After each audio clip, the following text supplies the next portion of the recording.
Praise to the lord. ఈరోజు దేవుడు మనకి ఇచ్చినటువంటి వాగ్దానం ఏంటంటే హోషేయ గ్రంథము 11వ అధ్యాయము 9వ వచనం, మిమ్మును దహించునంతగా నేను కోపించను. ఆమేన్. దేవుని కోపము నిమిషం మాత్రమే ఉంటుంది, ఆయన కృప నిరంతరము ఉంటుంది. ఆయన నిత్యము కోపం చూపించే దేవుడు కాడు. మనము చేసిన తప్పును బట్టైనా, మనం చేసిన పాపమును బట్టైనా, మనము దేవునికి వ్యతిరేకంగా జరిగించిన దానిని బట్టైనా దేవుడు మనల్ని శిక్షిస్తాడు. అయితే మనము నశించిపోయే అంతగా ఆయన శిక్షించడు, మనము మరణించే అంతగా ఆయన బాధించడు, మనము చనిపోయే అంతగా మన మీదకి శోధనను తీసుకొని రాడు.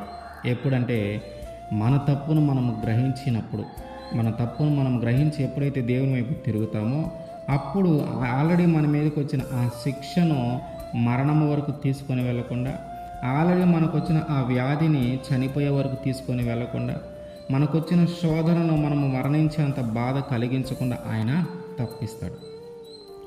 ఆయన కృప చూపించే దేవుడు, జాలి చూపించే దేవుడు, కరుణ చూపించే దేవుడు. ఒక పగబట్టి వీళ్ళు నాకు వ్యతిరేకంగా చేశారు, వీళ్ళు నన్ను వీళ్ళ ద్వారా నేను అపహసించబడ్డాను, వీళ్ళు నాకు ఇష్టం లేని జీవితాన్ని జీవిస్తున్నారు కాబట్టి వీళ్ళందరినీ చంపేయాలి అని ఒక పగపట్టి చేసే దేవుడు కాడు. నీ కర్మ నువ్వు అనుభవించు, నువ్వు చేసిన పాపానికి నువ్వే అనుభవించాలి అనే దేవుడు కూడా కాదు. నువ్వు చేసిన పాపమును గురించి ఎప్పుడైతే తెలుసుకొని దాని గురించి ఎప్పుడైతే పశ్చాత్తాపడతావో, దాని గురించి ఎప్పుడైతే నేను ఇట్లా చేశానని తెలుసుకొని దాన్ని వదిలిపెడతావో, వదిలిపెట్టి ఎప్పుడైతే దేవుని దగ్గరికి రాగలుగుతావో అప్పుడు ఆ పాపము ద్వారా వచ్చే శిక్ష నీ మీదకి వచ్చినా నువ్వు నశించిపోయేంతగా దేవుడు నిన్ను శిక్షించడు, నువ్వు మరణించే అంతగా దేవుడు నిన్ను శిక్షించడు. అయితే ఆ పాపాన్ని కానీ నువ్వు గ్రహించకుండా, ఆ పాపమును కానీ నువ్వు గుర్తించకుండా ఇంకా అదే పాపంలో ఉంటే ఖచ్చితంగా దేవుని ఉగ్రతకు పాత్రులవుతాం, దేవుని కోపానికి పాత్రులవుతాం. దేవుడు విధించే శిక్ష నుండి మనము తప్పించుకోలేము.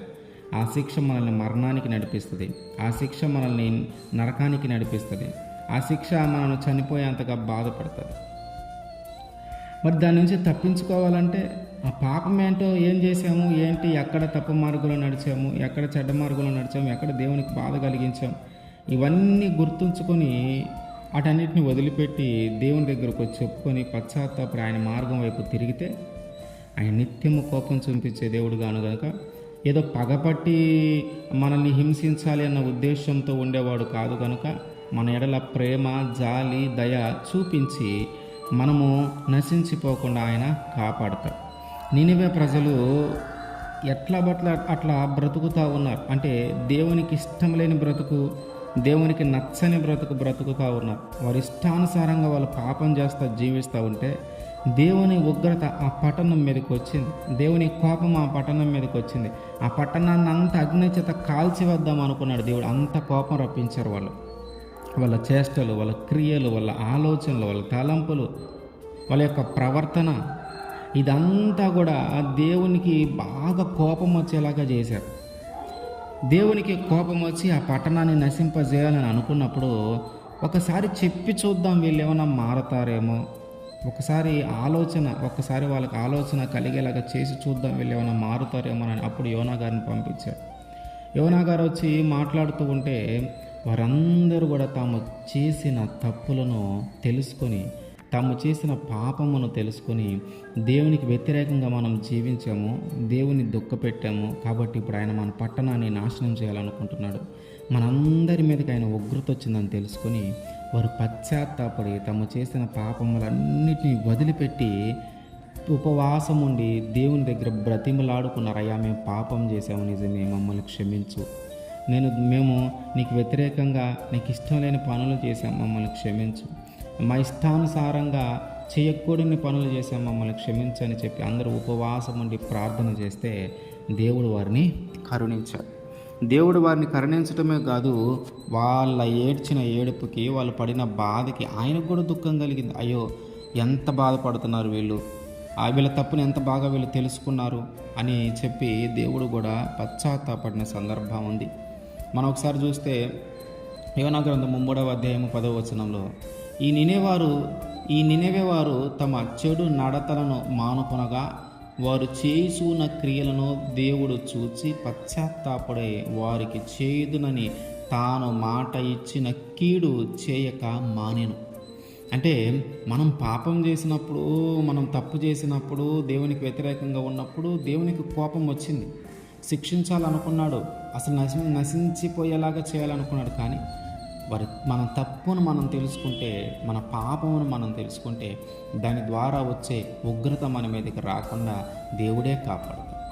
కనుక ఆయన అంటున్నాడు, నేను నిత్యం కోపం చూపించే దేవుని కాదు, నిత్యము శిక్షించాలనుకునే దేవుని కాదు, మిమ్మల్ని నశించేలాగా చేయాలనుకున్న దేవుని కాదు, మిమ్మల్ని హింసించేలాగా చేయాలనుకున్న దేవుని కాదు, ప్రతీకారాలు లోపల పెట్టుకొని ఆ మనుషుల మీద తీర్చుకోవాలనుకునే దేవుడు కాదు, నువ్వు చేసిన దానికి నువ్వు అనుభవించు అనే దేవుడు కాదు. ఆయన నీ పాపాన్ని నువ్వు వదిలిపెట్టి వస్తే, నీ దోషాన్ని నువ్వు వదిలిపెట్టి వస్తే, నీ యొక్క తప్పులను నువ్వు తెలుసుకొని వస్తే ఆయన క్షమించగలిగిన దేవుడు, ఆయన కృప చూపించగలిగిన దేవుడు, ఆయన జాలి చూపించగలిగిన దేవుడు. కనుక మన పాపమును వదిలి మనము దేవుని వైపు తిరిగితే మనము దహించిపోయేంతగా ఆయన మన మీద కోపం చూపించడు, మనం నశించిపోయేంతగా ఆయన మన మీదకి శిక్ష రానివ్వడు. కనుక ఆ శిక్ష నుంచి తప్పించుకొని మనం నశించిపోకుండా ఉండాలంటే మన తప్పేంటో మనం తెలుసుకొని మనం దేవుని యొద్దకు రావాలి. అప్పుడు ఆయన మనల్నే కాపాడతాడు. ఎందుకంటే కోపం చూపించే దేవుడు కాదు, జాలి చూపించే దేవుడు. కనుక దహించిపోయేంతగా మన మీదకి ఆయన కోపం రాకుండా ఉండాలంటే మన ప్రవర్తనను మనం మార్చుకొని ఆయన వైపు తిరిగితే మనము తప్పించబడతాం. ఆమేన్.